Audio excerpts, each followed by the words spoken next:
Las bienaventuranzas son la santidad de Jesús. No son unas ideas bonitas. Jesús es las bienaventuranzas. ¿Las bienaventuranzas son el código del reino? Sí. Porque el reino de Dios es de santidad y de gracia. Y Jesús es el reino. Jesús no es el reino que va a venir, Jesús es el reino que ya ha venido. El reino de Dios es Jesús. Donde de verdad Dios reina es en la humanidad de Jesús. Es el, por decirlo de alguna manera, el súbdito perfecto. Donde de verdad Dios reina. El rey es Dios, es en Jesús. Él es el reino. Él es ese, no sé cómo definirlo, ese ser donde de verdad Dios reina por completo. En quien de verdad Dios es el rey. Por eso es la santidad absoluta. Jesús es el reino. Y las bienaventuranzas son las actitudes concretas, interiores de Jesús que definen el reino. Y es el programa de santidad que nos propone. Si vivimos las bienaventuranzas, Dios reinará en cada uno de nosotros. Yo seré el reino de Dios. Cuando decimos, venga a nosotros tu reino, no es que va a venir un día, no. Es que de verdad, esto que tú quieres, tu voluntad, las bienaventuranzas, vengan a mí, se adueñen de mí y reinen Dios en mí. Que venga su reino a mí, que yo me convierta en reino de Dios. Ese es el reino, ¿no? Y esas son las bienaventuranzas y esa es la santidad vivida.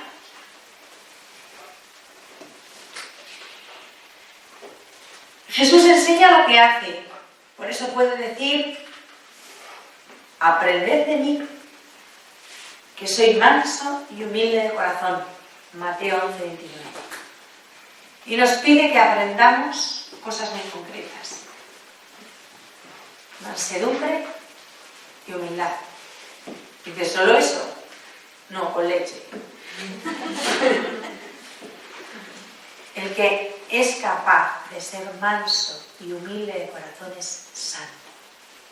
Jesús no quiere que aprendamos ni a predicar, ni a hacer milagros, ni a rezar, sino que aprendamos, ni a resucitar muertos, todas las cosas que hacen, ni a curar enfermos, ni a nada.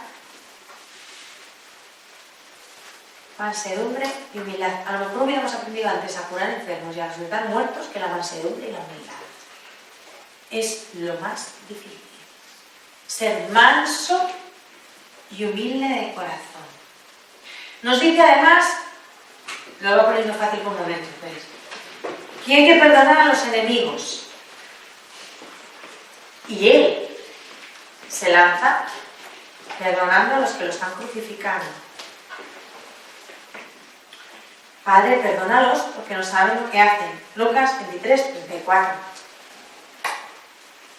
Por lo demás, no es este o aquel episodio el que se presta para ilustrar la santidad de Jesús, sino cada una de sus obras, cada una de sus palabras y sobre todo, cada una de sus actitudes. Kierkegaard dice cosas preciosas.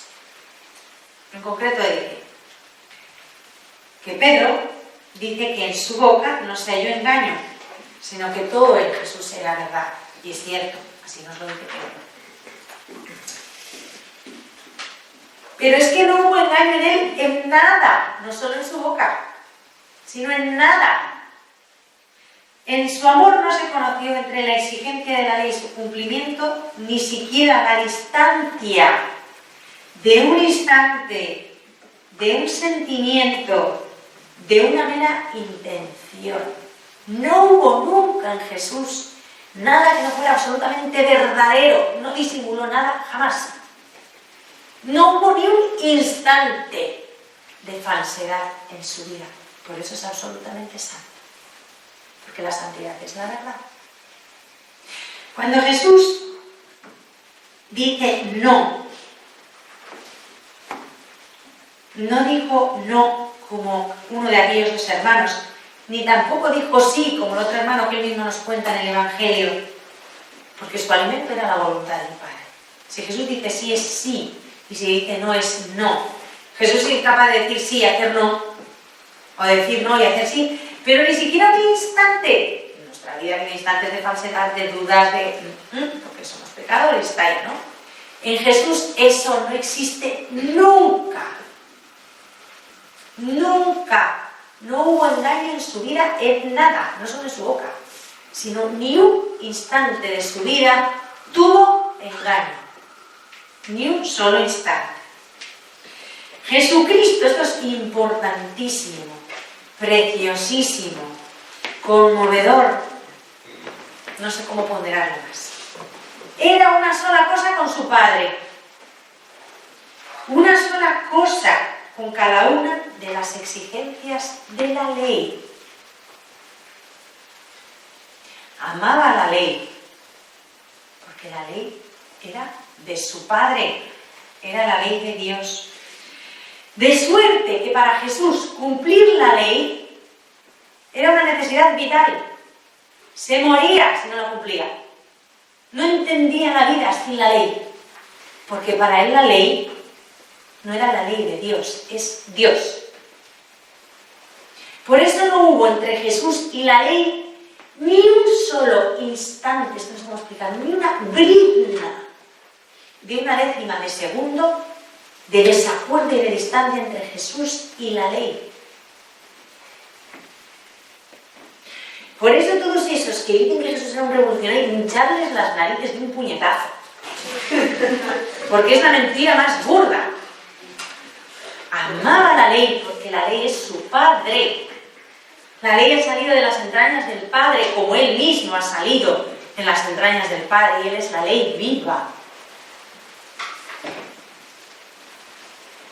El amor. ¿Jesucristo nos amó mucho? No.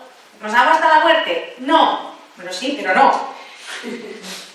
Jesucristo nos amó todo instante de su vida, desde su concepción, porque en Él el amor es una actividad incesante. No puede dejar de amarnos.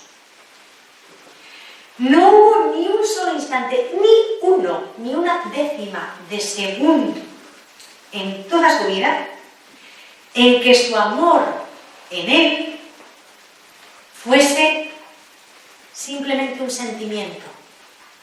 Eso en Jesucristo no ha existido, ni existe ni existirá. Su amor es obrar siempre, conforme a la voluntad de su Padre. Jamás se contentó con un sentimiento o con palabras que se lleva el viento. Eso no es amor. Y como no es amor, en Jesucristo no ha existido. Uno de los sentimientos de la palabra que lleva el viento pues vienen de lo que él no tenía. El pecado y esto rollo. El amor de él era verdadero y puro. Y nunca dejó de actuar beneficios para nosotros. Pero beneficios verdaderos.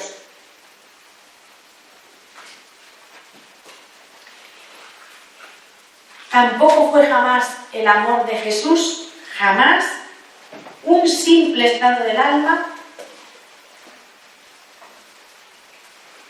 o una autocomplacencia plegada sobre sí mismo. Jamás. Jamás estuvo inactivo su amor, sin una tarea. Nada de esto le pasó a él. Su amor fue siempre, desde el instante de su concepción, un obrar continuo. Obras son amores, que decimos, pero obras verdaderas y amores verdaderos. Incluso cuando Jesús lloró, sus lágrimas no fueron una pérdida de tiempo, porque Jerusalén desconocía lo que contribuiría a su paz. Él sí lo sabía. Y cuando llora sobre Jerusalén, no es un lamento estéril ni absurdo. Es el lamento más amoroso que nunca criatura humana ha vivido sobre la tierra. Y si los que estaban tristes junto a la tumba de Lázaro no sabían lo que iba a acontecer, él sabía lo que iba a hacer, y aún así llora. ¿Por qué? Nosotros generalmente cuando lloramos ante algo que nos duele es por la impotencia de no poder remediar lo que nos duele. Jesús no llora por la impotencia, Él es omnipotente y sabe que momentos después va a remediar aquello por lo que todos lloran. Entonces, ¿por qué llora?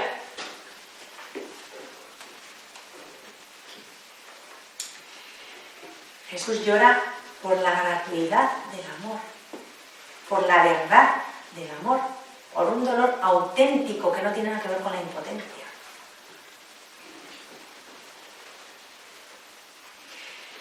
El amor de Jesús está presente lo mismo en las cosas pequeñas que en las grandes.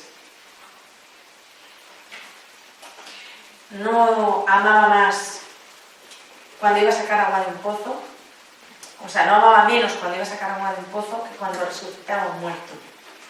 Era igual. La intensidad de su amor era la misma. No se concentraba en momentos solemnes, como si las demás horas de la vida cotidiana estuvieran fuera de las exigencias de la ley. Amar es cumplir la ley entera. La ley hay que cumplirla siempre. Las 24 horas del día, los 365 días del año, todos los días de nuestra vida. Y la ley nueva, por si no lo teníamos claro, que amar es cumplir la ley entera, dice: amaos como yo. No vale otro amor, porque en aras del amor se cometen tropelías a millones. No hay palabra más manoseada y más falseada que el amor. Por eso cuando Jesús dice que no sabemos, dice sí, lo dice, pero como Él, no como nos dé la gana o como dicen algunos.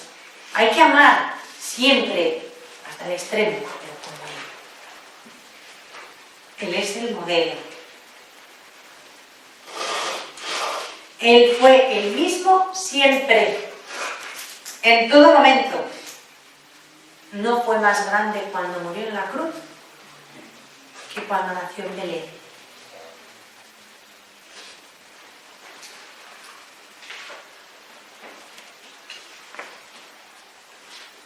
Esto que os acabo de decir pone al descubierto la perfección de Jesús desde el punto de vista del amor.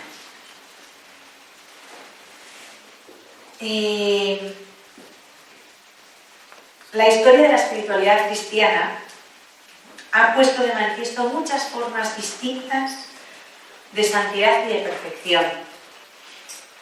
Y todas ellas tenemos que atribuirlas a Jesucristo en grado sumo, porque todas derivan de Él. Eso es absolutamente cierto, ¿no? Una de ellas, por ejemplo, un modelo de santidad que se nos presenta es el ideal de la pobreza, de la sobriedad, de la pureza de corazón, practicado, por ejemplo, en el seno del monacato orante. Consiste en eliminar poco a poco de la mente, a través de una gran ascesis, de una gran lucha interior, todo tipo de pensamiento inútil o extraño, hasta dejar el pensamiento de Dios y la oración como única actividad. Yo lo intentaría. Yo. Jesús vivió este estado a lo largo de toda su vida. Él llega un momento que puede decir que su alimento y su respiración eran la voluntad del Padre. La santidad de Cristo representa el infinito en el orden moral, en el orden ético, que no es menos grande e importante que el infinito metafísico. Lo explico.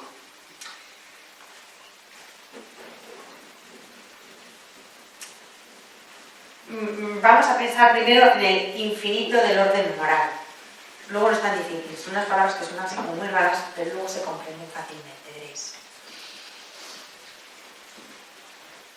Cuando te pones a pensar, a considerar el infinito moral de perfección, moral es lo que dicta y regula la conducta humana, ¿no? En Jesús era una moral perfectísima, llegó al infinito de la perfección en su conducta, en su moral. Bien. Claro, si te pones a pensarlo, te puede dar un mareo, es como una especie de naufragio, porque es el infinito de la perfección moral. A ver, ningún pecado, es Jesús, ningún pecado, ni un solo instante separado de la voluntad del Padre, que es el pecado, ¿no? Ni un solo instante separado de la voluntad del Padre. Ningún descanso en querer y en hacer el bien. Que la voluntad del Padre, claro, no se puede separar. Por eso es la santidad suma y el infinito de la santidad, de la perfección moral, de la perfección ética. Ni un solo instante sin desear hacer todo el bien y querer todo el bien. Pues es Jesús, claro, como somos limitaditos, pues intentamos ser buenecitos habitualmente, pero tenemos paréntesis, ¿no? Porque no somos Jesús, porque no somos perfectos, porque no somos santos. La santidad de Cristo consta de dos elementos. Uno negativo,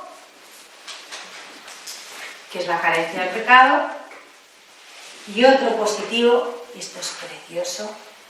Jesús es santo porque no tiene pecado, sí, pero es santo porque su adhesión a la voluntad del Padre es constante y absoluta.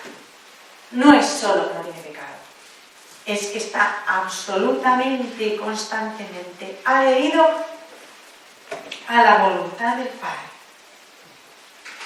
En Jesús hubo una coincidencia perfecta entre el ser, el deber ser y el poder ser. No solamente hizo lo que debía, lo hizo, sino todo lo que podía, que en su caso es infinitamente más. Era omnipotente. No solo lo que debía, a lo que estaba obligado, sino lo que podía, que es mucho más. Su medida no fue la ley, su medida fue el amor. Y ahí está la santidad infinita de Jesús. No separó la ley del amor, la llevó a plenitud, él lo dice. No solamente hizo lo que debía, que es la ley, que lo hizo, sino todo lo que podía. Y eso ya es el amor. No hizo solo aquello lo que estaba obligado. Su medida no fue una ley, sino el amor. Eso es bellísimo. No solamente no tenía pecado, sino que quiso hacer todo el bien que pudo. Podía no haber tenido pecado y que se quedaba más fresco con la lechuga. Sino que con su voluntad libre quiso hacer el mayor bien posible. Todo el bien que fue capaz. Y eso no se hace por ninguna ley. Eso se hace por amor. Esa es la santidad de Cristo.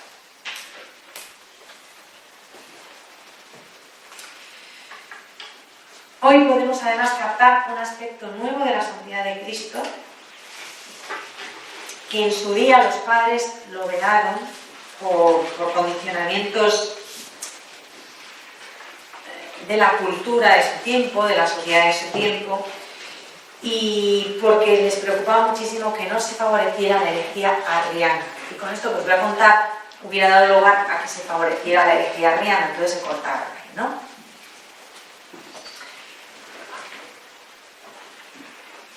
basando la santidad de Cristo en la unión hipostática o en la encarnación, se veían obligados a atribuir a Jesús una santidad esencial.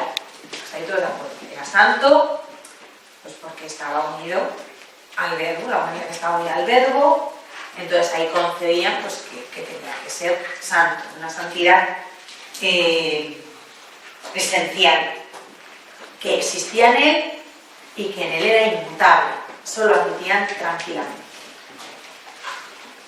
Desde el comienzo de su vida, desde la encarnación. Y decían que el paso de los años podía, como mucho, contribuir a manifestar esto, que desde el instante de su concepción existía, pero no aumentarlo. Eso lo entendemos, ¿no? Él era santo desde el instante de su concepción, estaba concebido sin pecado, la unión hipostática, la naturaleza divina unida a la naturaleza humana, y eso ellos decían que con el paso del tiempo se podía manifestar más en la vida de Jesús, ¿no? De hecho, los primeros años nos manifestó hasta que empezó su vida pública, empezó a hacer milagros, a predicar y tal. Entonces se manifiesta esa santidad de Jesús en obras. Hasta ahí los padres decían que vale, que estupendo. Pero que eso no se podía acrecentar. Si ya tenía una santidad enorme, inmensa, plena, ¿cómo iba a ir a más? Según los padres, el Espíritu Santo que Jesús recibe en el Jordán, pues eso que dice, si ya tenía Espíritu Santo, ¿para qué otra efusión del Espíritu Santo y otra unción? Esto ha traído de cabeza a los teólogos durante bastantes siglos, ¿no?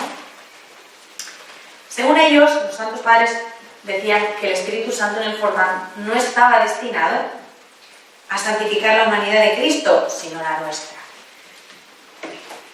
Dice San Atanasio, no le dice Perico de los Palotes, el gran Atanasio, dice: el descendimiento del Espíritu Santo sobre Jesús en el Jordán se refiere a nosotros, porque Él portaba nuestro cuerpo, representaba la humanidad, ¿no?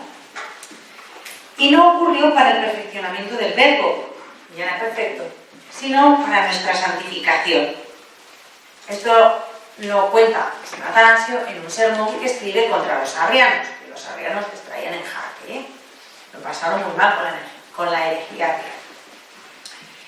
Entonces, para ellos, en ese momento, admitir que Cristo podía ser perfectible, o sea, que se podía perfeccionar más, significaba estar admitiendo tácitamente que no era todo lo perfecto, que no era plenamente perfecto. Los arrianos hubieran llegado enseguida a la conclusión de que el verbo era perfectible, de que se podía perfeccionar.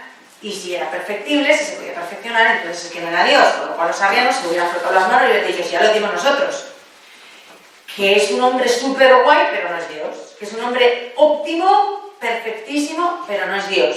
Entonces, para que los arrianos no formularan eso, los santos padres se tuvieron que cortar y no decir lo que os voy a decir ahora.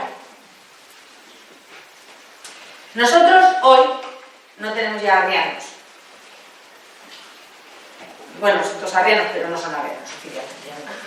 Sanabria admite la divinidad de Cristo, pero bueno, es súper guay, es un hombre grande, un líder, no sé cuántas tonterías dicen, que a mí me ponen de los nervios, pero al fin nadie admite que es Dios, luego tácitamente son todos arrianos camuflados, pero bueno. Nosotros sí no tenemos que pelear contra la herejía arriana, sino contra la incredulidad general, que es otro tema, ¿no? Y podemos reconocer en la vida de Jesús una doble santidad. Dos. Ahora resulta que tengo dos santidades. Pues sí.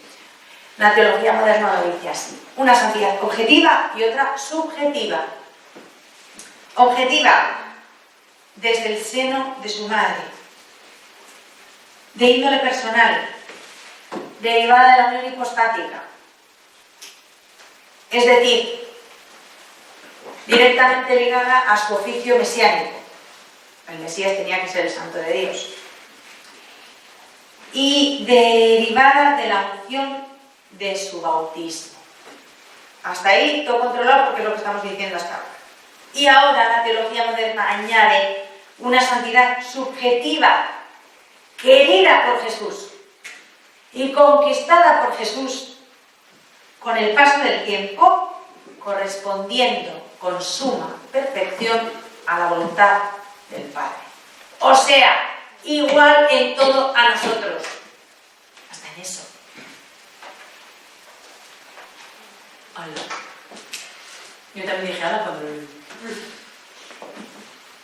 Igual en todo a nosotros. Querer la voluntad del Padre y ponerla por obra y crecer en santidad, cumpliendo la voluntad del Padre. Jesús es aquel a quien el Padre ha santificado y enviado al mundo. Juan 10:36. Pero es también aquel que se santifica a sí mismo. Juan 17:19. ¿Y cómo se santifica a sí mismo?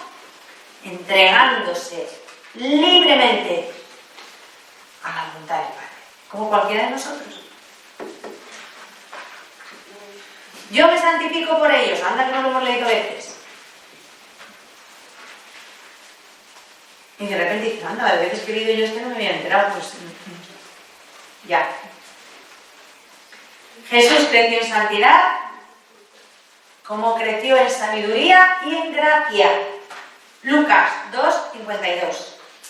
No es que su respuesta a las exigencias de la voluntad de Dios fuera en algún momento imperfecta. No. Eso somos nosotros, que es imperfecta lo que no se perfecciona. No. Su respuesta a lo que Dios le pedía, a la voluntad de Dios, siempre fue perfecta. Sino que era perfecta para aquel momento, según lo que el Padre le pedía y él podía dar en el grado de desarrollo a que había llegado su humanidad. Jesús a los 5 años respondía a la voluntad de Dios como un niño en 5 años. Jesús a los 15 años respondía a la voluntad de Dios como un adolescente de 15 años. Y Jesús a los 33 años responde a la voluntad de Dios como un hombre de 33 años, que acepta la muerte que Dios quiere darle como Dios quiere dársela. Pensar, esto es gordo, gordo, gordo, que la santidad, a ver, digo, que pensar que la santidad de Cristo era la misma antes y después de Getsemaní sería vaciar de significado su vida y el misterio pascual. Jesús llegó al culmen de la santidad en el fiat de Getsemaní. Cuando Jesús muere, ha llegado a la santidad más alta a la que ser humano alguno puede alcanzar. Porque en Getsemaní hizo el acto de obediencia más perfecto que ser humano haya hecho jamás. Y la obediencia es santidad. Y si no hay obediencia, cualquier apariencia de santidad es mentira, aunque conviertan el agua en vino, aunque resuciten muertos. Si no obedecen es mentira. Todo lo que hagan me da igual.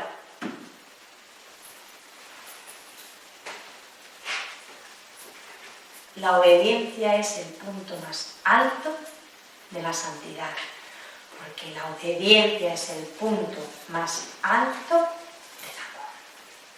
Getsemaní es la prueba. Y la humanidad de Cristo llega al culmen de la santidad en Getsemaní. ¿Cuál es el momento más grande de toda la historia de la humanidad? Jesús en Getsemaní diciendo fiat. Ni la resurrección es el momento más grande. La resurrección es la consecuencia de ese fiat, el refrendo de esa santidad.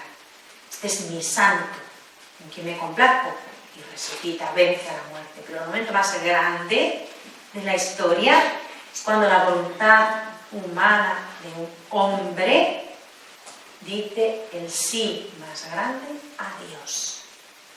Coincide que ese hombre estaba hipostáticamente unido al verbo de Dios, pero es la voluntad humana de Jesús la que eleva a la humanidad a la santidad más alta en ese momento.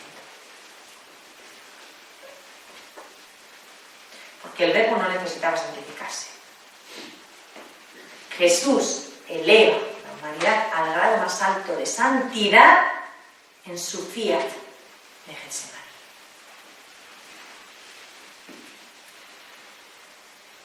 Jesús vivió perfectamente en sí, porque fue igual en todo a nosotros menos en el pecado, eso que nosotros llamamos tender a la santidad. Él también tuvo que tender a la santidad, sí, tendió, y llegó al punto más alto de la santidad. Lo cual refrenda, subraya, confirma que Él vivió antes que nosotros en su propia carne cualquier experiencia que nosotros podamos vivir o experimentar en esta vida.